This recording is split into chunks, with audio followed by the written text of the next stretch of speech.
Hey, what up, everybody? And you'd think by the time I made 1,000 videos, by now I would have this whole hit the button and get the camera going thing on lock real easy. But anyway, I hope y'all caught the thumbnail. God, gangsters and guns. Oh my! And here this is a little bit about my campaign and how it goes. Some of y'all already know, I'm a minister. I love the Lord. I know that I am probably not what you would consider your conventional cookie cutter Christian. Okay? But let it be known, I put God in that title first because God is first. Always, always, always. That said, I don't try to deny any of my background, any of my associations, any of my history. The truth is I've been an outlaw, been a criminal, violent criminal. Some people like to call them gangsters, a little organized criminal, call them gangsters, you know.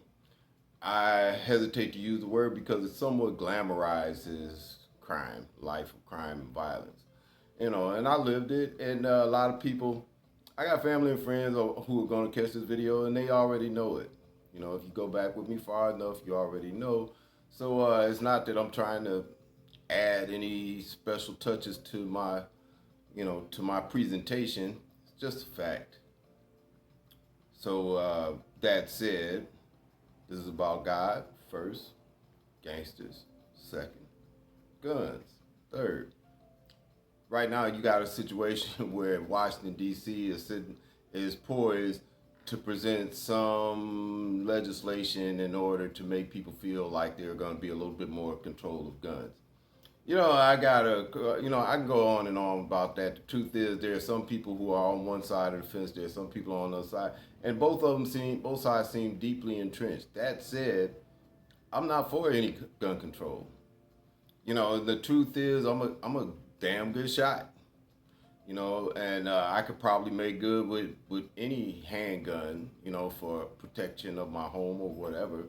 But most people, they don't have the same confidence with the same firearm as I do. Some of y'all know something about my campaign. I've been going around knocking on people's doors pretty much Monday through Friday whenever, I get like 4 hours out there throughout the week in order to get my signatures for this campaign. Long and short, I meet a lot of different interesting people. A lot of people give me their perspective on this issue or that one. And it's always good to get another perspective. So one lady was telling me about how she's not really a good shot, and so she needs a good strong gun, and but she doesn't want anything with a lot of kick. She prefers a rifle. I could make recommendations, but I was really just trying to hear her out because it brought to mind a good perspective of mine. So, for example, I'm good with big caliber semi-automatics. Some of you are not so good with those. Some of you just don't like guns, period, and then some of you are nuttier than I am. Okay, here's the deal, brothers and sisters. Because I'm good with a handgun, large caliber, doesn't mean the other person has the same confidence with that same weapon. Now that said, what are we going to start saying? Well, if you're not confident with a 22, and I'm not, I don't really like 22. I don't like the small caliber. But if you're not confident with that, then too bad. That's kind of what the whole Second Amendment thing is about. If I don't feel, and you know what, I think there may come a day when somebody's going to actually need an AK.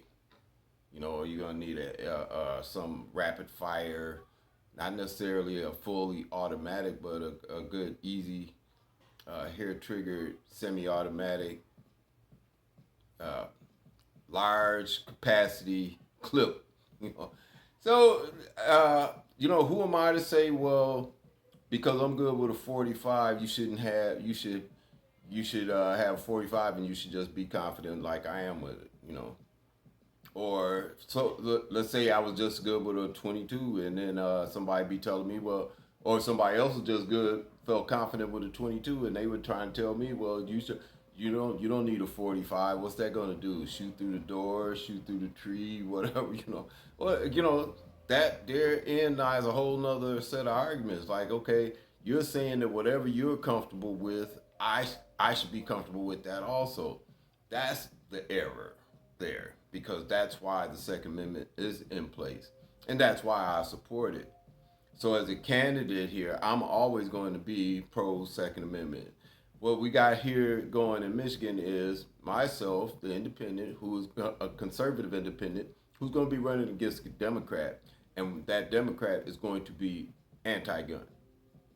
That Democrat is going to be anti-God.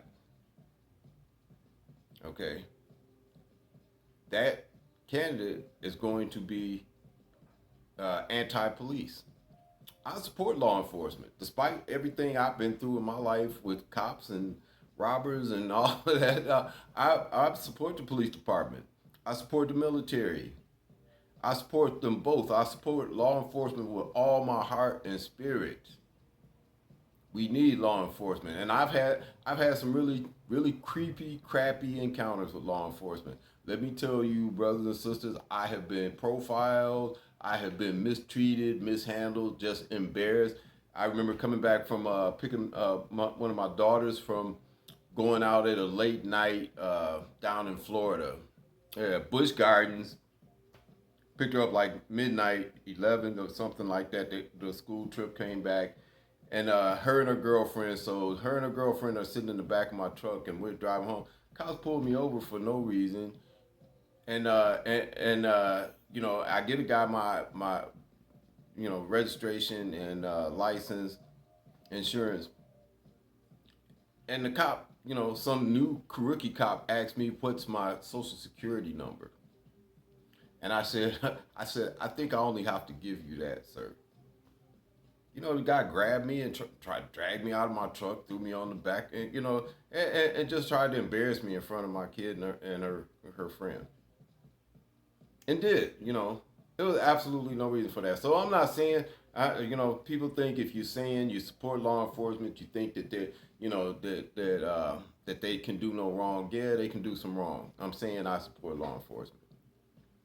I'm saying if you haven't thought about what the alternative sets us up for, then you haven't given it really good thought. I challenge you to look over that, brother. Do a little bit more math. You might be good with that 45 or the 40 caliber or your 9 mil, whatever. But what about your mom, your grandmother, your grandparents, fathers, all of them? What about your little kids? You gonna stand over them 24/7, make sure that nobody mistreats them. We need cops. At some point in your life, you're probably gonna be a victim of crime. You're gonna want to be able to call somebody and have them come out. If somebody broke in your house, you figure if you got law enforcement that only comes out for murders, and somebody breaks in your house, it's just tough luck. You get somebody in your house when you get home and you're not in there; they're in there by themselves. Cops, that's a low priority call. When you got a police department to scale down to absolutely nothing, that's what that is. So, brothers and sisters, I'm asking you to think about these things. You put that God out there first. Put the Lord first. And I don't mean just make up you a God. I mean the God of the Holy Bible. As the older I get and the more people I meet, I'm finding out this world is just filled with witchcraft. Just filled with it. Almost every single woman I meet, is wading in that pool of witchcraft. 30 and up, single, they're flirting with it. Most of them. Not saying you can find an exception. Most of you don't even know what it is. So when I say witchcraft, you're thinking about the cute little white girl wiggling her nose and making stuff disappear, or you're thinking about who's that wizard kid? I can't think of that series. Y'all know what I'm talking about. The boy with the funny glasses. Harry Potter, right. So that's what you're thinking about when I talk about witchcraft. You're not thinking about the evil against God. You're not thinking about child sacrifice, which is the ultimate goal of all witchcraft. I understand that that's a little bit of spiritual information that you're not aware of, but you know, the people who are practicing it because it's from the devil. They're practicing it because they don't know the price that the devil is going to extract from them for practicing it. They don't understand that typically what happens if a woman breaks up in a long-term relationship, she gets away from scripture or God of her husband's guidance because she doesn't respect him anymore. So she wants to throw out the Bible also, and now she wants to experiment with some other things that make her feel good. What she doesn't understand is that as the serpent deceived Eve, she's being deceived also because the devil's going to extract a heavy price for whatever feel good sentiment she gets in the short term future. So, brothers and sisters, that's the evil of witchcraft. And typically, I can tell you, I'm here in Detroit, and in the last 2 years, I don't know, I've dated quite a few females, and like I said, typically they're over 30, they're dabbling in witchcraft unconsciously. They don't know. They're in rebellion, they're in the stubbornness. As the First Samuel 15:23 says, uh, witchcraft. Rebellion is as witchcraft, and stubbornness is the iniquity of idolatry. So when you get the rebellion against the men, this is what you typically find in the single female headed household. This woman's rebelled against her husband, and now after the marriage is over, the rebellion continues against masculinity and any kind of masculine leadership in general. Not all of it, mind you, because nobody, they're not putting on hats and flying around with brooms and whatnot. It's a lot more subtle. I hope you guys ever, you're on YouTube, go on a couple videos about it, man, so that you kind of get yourself a little bit educated. Because I can guarantee you, it's touching your life, and unless you're a hermit, your life is being touched by witchcraft somewhere. Your children, your family, your wife, even, your exes, your future romantic prospects. And it's not all women. A lot of men are also parts of it too. It takes years of focus and understanding, and so I'm not going to try to convince anybody to get into that right now. But put God first. That's the first thing. If a lot of you out there have some spiritual gift, the gifts of discernment, the gifts of prophecy, the gifts of leadership. A lot of people have a lot of different gifts. If you don't use your gifts to move God's kingdom forward, it becomes witchcraft.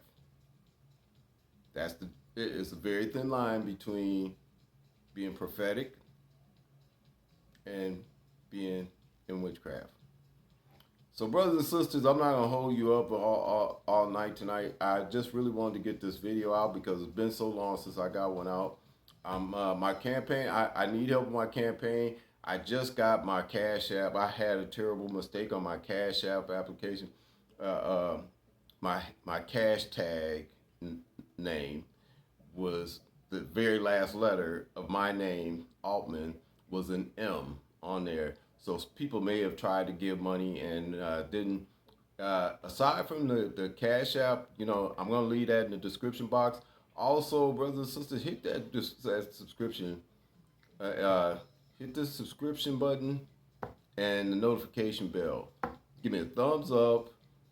Tune in to me on Facebook. And if you're in Michigan, District 3, vote for me. Remember, you heard it first. Barry Altman for State Senate. Thank you. I appreciate you. I'll see you next time.